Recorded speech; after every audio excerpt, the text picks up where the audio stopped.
Ilang linggo na lang ang bibilangin at sasalang na ang national team sa Asian Beach Handball Championships. Ano naman kaya ang paghahanda ng pambansang koponan? Alamin natin sa ulat ni Bernadette Quinoy.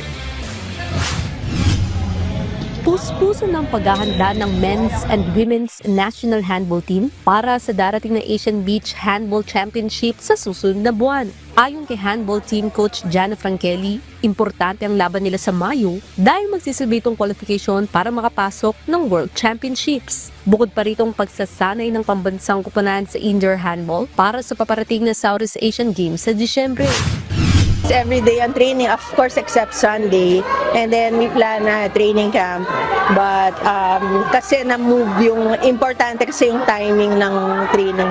Na-move yung na-move yung Asian Championships to slightly move lang naman. So baka magbago kami ng dates para ma-adjust din. Naniniwala rin si Jana na marami pang atletang may potensyal na pagarian ng nasabing sports. Kaya naman patuloy nilang pinalalakas ang grassroots program sa bansa upang makapili ng mga bagong national athletes na sasalang sa international competitions. Ilan naman sa katangian na hinahanap ng Philippine handball team ang puso at determinasyon ng isang manlalaro na magpakitang gilas.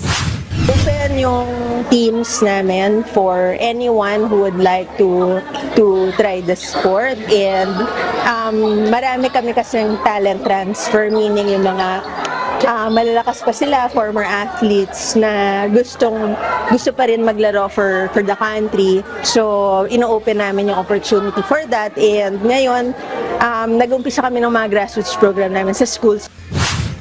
Bernadette Quinoy para sa Atletang Pilipino, para sa Bagong Pilipinas.